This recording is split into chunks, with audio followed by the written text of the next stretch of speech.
Assalamualaikum warahmatullahi wabarakatuh. Perkenalkan, nama saya Mukhlas Nufijal dari Prodi Ekonomi Syariah. Di sini saya akan berdiskusi dengan para remaja tentang demokrasi. Nah, sebelumnya jangan lupa ya, like and subscribe terlebih dahulu dan nyalakan loncengnya. Oke. Warahmatullahi wabarakatuh. Waalaikumsalam warahmatullahi wabarakatuh. Izin memperkenalkan diri, nama saya Mukhlas Nufijal, biasa dipanggil Ari.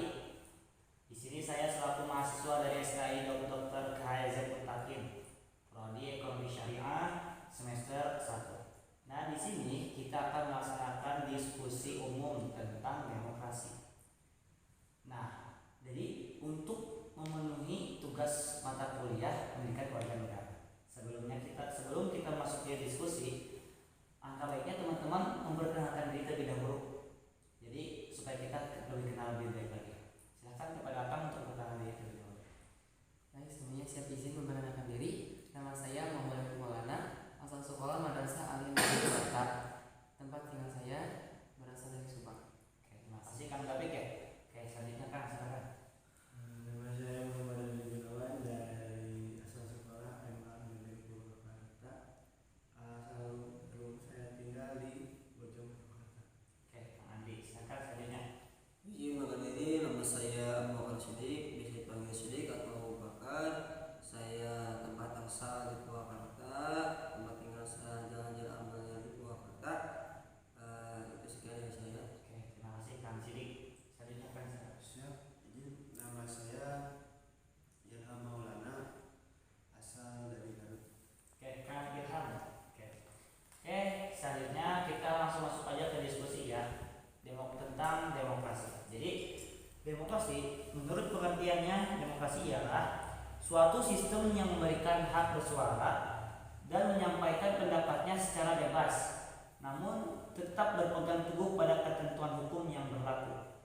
Masing-masing negara tentunya memiliki prinsip dasarnya sendiri. Salah satunya negara kita ialah negara Indonesia dengan menggunakan prinsip dasar demokrasi. Jadi demokrasi itu kita itu mempunyai kebebasan untuk berpendapat, mengutarakan suara, mengomentari suara. Itu untuk demokrasi itu. Jadi menurut hukum. Jadi jangan sampai kita mengomentari orang lain tapi tidak berlandasan hukum sama sekali. Oke, selanjutnya menurut para ahli yaitu Joseph Schumpeter, demokrasi adalah sebuah perencanaan institusional guna mencapai suatu keputusan politik di mana setiap individu memiliki kekuasaan untuk memutuskan cara perjuangan yang konstruktif. Jadi ada lagi menurut para ahli yang lainnya yaitu dari Sidney Hu, Terry L. Card dan Philip Schumpeter dan Henry D. Mayo. Jadi banyak ya para ahli yang mengungkapkan tentang demokrasi. Oke, selanjutnya makna demokrasi. Demokrasi memiliki makna di mana sebagai dasar hidup dalam bermasyarakat, bernegara, berbangsa. Makna ini memiliki arti bahwa rakyat menentukan sebuah keputusan dan permasalahan yang mempengaruhi kehidupannya. Sama halnya dengan sebuah negara yang menganut sistem pemerintahan demokrasi, yakni negara diselenggarakan berdasarkan kehendak rakyat, dilakukan oleh rakyat, dan untuk rakyat. Singkatnya, tanpa rakyat maka tidak akan ada pemerintah. Hakikat demokrasi. Dari pengertian demokrasi dan makna demokrasi di atas dapat ditarik kesimpulan bahwa hakikat tentang demokrasi yang dapat dikatakan sebagai pemerintahan dari rakyat, oleh rakyat, dan untuk rakyat.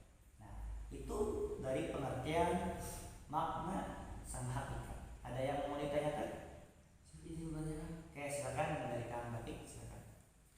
apa sih yang dimaksud demokrasi dari rakyat, oleh rakyat, untuk rakyat? Ya siap. Jadi demokrasi dari pemerintahan dari rakyat oleh rakyat untuk rakyat ialah untuk dari rakyat memiliki. Jadi pemerintahan dari rakyat itu memiliki arti bahwa sebuah sistem pemerintahan yang sah dan diakui oleh rakyat. Diakui dan sah memiliki arti bahwa tanggung jawab pemerintahan diberikan oleh rakyat.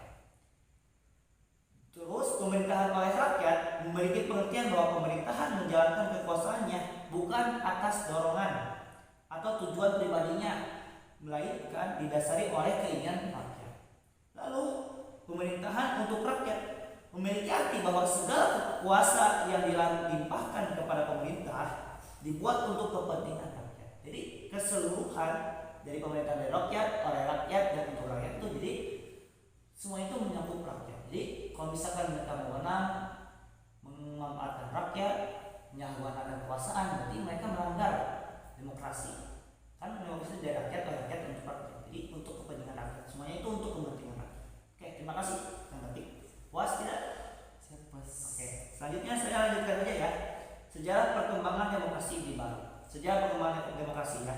Konsep demokrasi awalnya lahir dari pemikiran mengenai hubungan negara dan hukum Yunani kuno.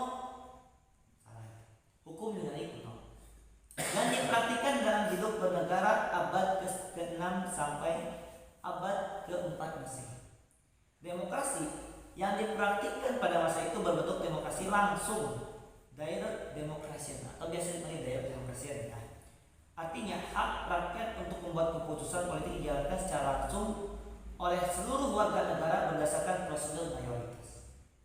Gagasan demokrasi kuno, demokrasi Yunani kuno berakhir pada abad pertengahan, di mana ciri masyarakat pertengahan yaitu struktur masyarakat yang feudal, kehidupan spiritual dikuasai oleh paus dan pejabat agama, sedangkan kehidupan politiknya ditandai oleh perbuatan kekuasaan di antara para bangsawan. Pada masa ini kehidupan sosial, politik, dan agama hanya ditentukan oleh elit-elit masyarakat seperti kaum bangsawan dan kaum agamawan. Jadi pada pemerintahan masa itu, jadi di kaum dipimpinnya itu oleh paus. Paus itu semacam apa sih, yang di pendeta kan suka ada yang memimpin, nah itu paus. Kalau di kita mah ustaz gitu. Kalau misalkan di Islam itu ustaz. Nah, jadi di situ kaum bangsawan dan kaum agama itu bermusuhan. Kalau kaum bangsawan itu kan kayak yang punya tempat tinggal di tempat ini, yang kekuasaan itu kan kaya raya misalkan. Oke, lanjut ke demokrasi sebagai pandangan hidup. Indonesia sendiri menerapkan sistem pemerintahan demokrasi Pancasila, di mana demokrasi ini berdasarkan kepada kekeluargaan dan gotong royong yang ditunjukkan kepada kesejahteraan rakyat, yang mengandung unsur-unsur berkesadaran religius berdasarkan kebenaran, kecintaan, dan budi pekerti luhur, berkepribadian Indonesia dan berkesinambungan. Dengan diterapkannya demokrasi Pancasila yang saat ini, hal itu menjadikan salah satu keuntungan tersendiri untuk Indonesia. Dengan banyaknya pembahasan dan kepentingan Indonesia bukan hanya sebagai ladang berpolitik, namun Indonesia merupakan tempat untuk bersosialisasi dan memiliki banyak hal dan penyempurnaan demokrasi itu sendiri. Dengan adanya paradigma dan pelaksanaan yang baik dan bertujuan untuk kepentingan bersama, bukan hanya golongan dan perseorangan. Jadi Indonesia itu pandangannya itu pedomannya itu terhadap Pancasila. Selanjutnya tentang unsur-unsur penegak demokrasi. Unsur penegak demokrasi itu ada 4 ya unsur itu. Yang pertama, negara, hukum, Rechtsstaat, dan rule of law dalam bahasa Inggris. Jadi konsep Rechtsstaat dan adalah adanya perlindungan terhadap hak asasi manusia atau biasa dipanggil HAM. Adanya pemisahan dan pembagian kekuasaan pada lembaga negara. Pemerintahan berdasarkan peraturan serta adanya peradilan administrasi.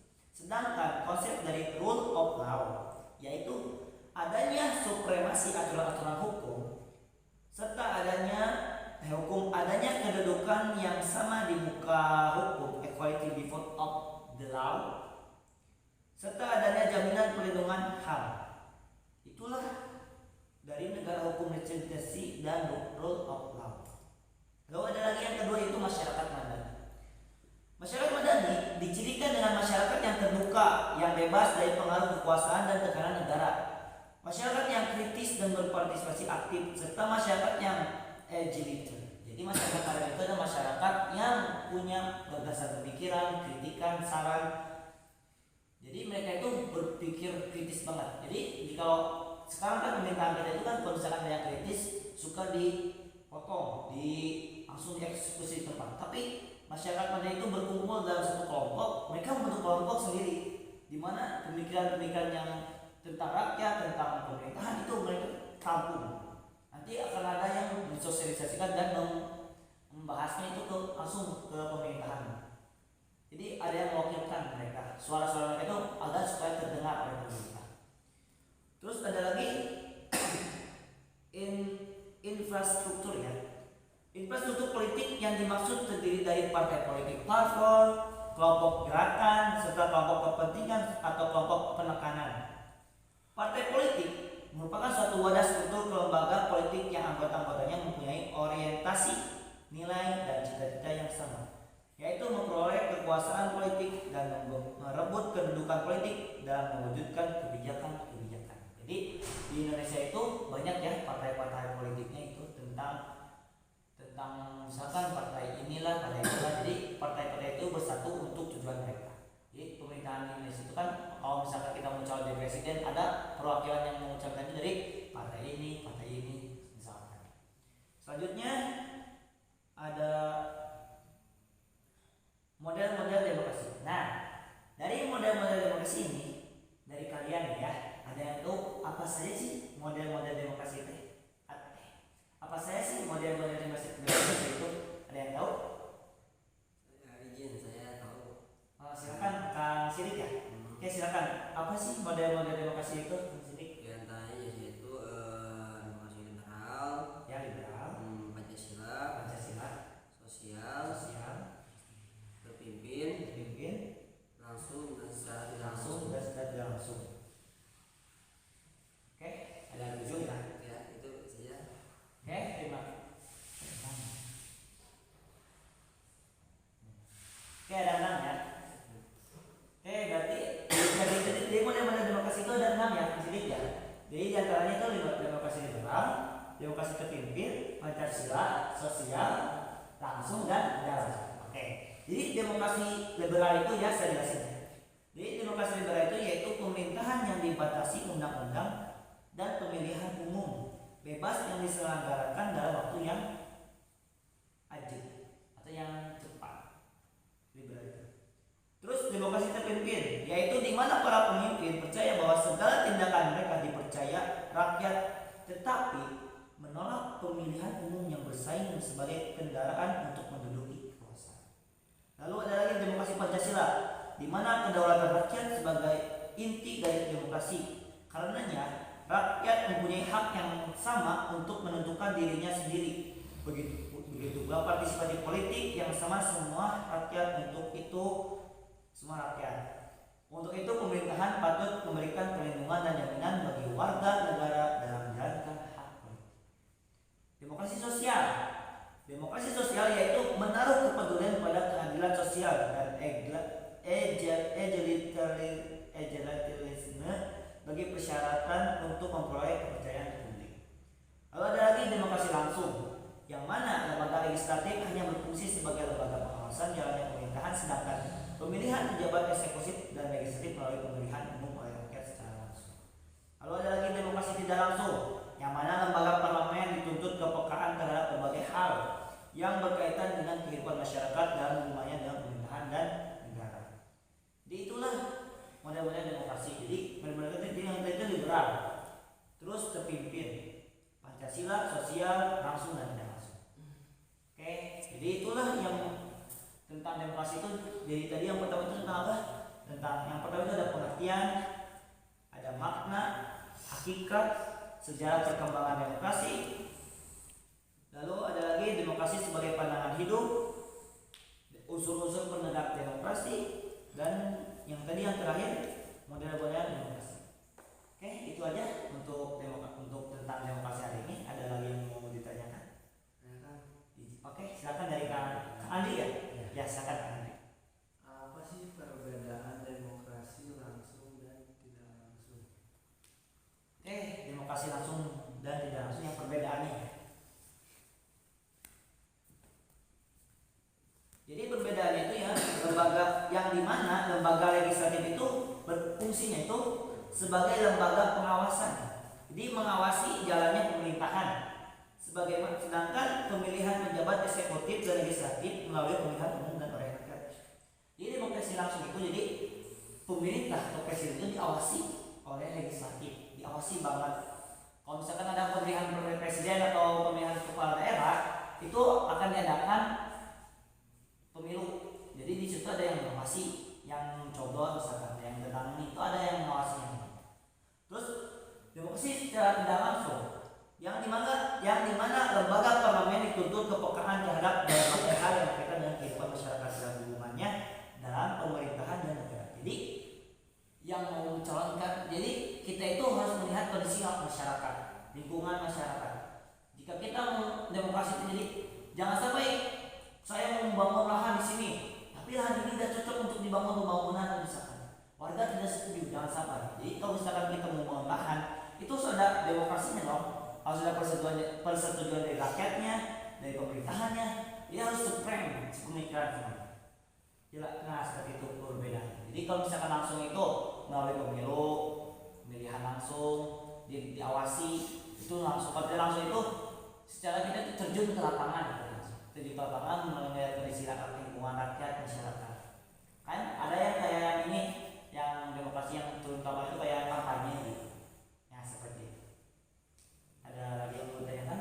Cukup? Cukup. Oke, terima kasih. Kalau misalkan sudah cukup, saya terima kasih kepada rekan-rekan teman-teman untuk menyempatkan waktunya membantu saya untuk memenuhi tugas mata kuliah pendidikan kewarganegaraan. Terima kasih sebanyak-banyaknya. Mohon maaf mengganggu waktu kalian. Dicukupkan sekian. Mudah-mudahan kita semua dalam keadaan sehat walafiat dan berkumpulnya kita ini dalam keadaan ridhonya Allah Subhanahu wa taala. Sekian dari saya, terima kasih. Wassalamualaikum warahmatullahi wabarakatuh.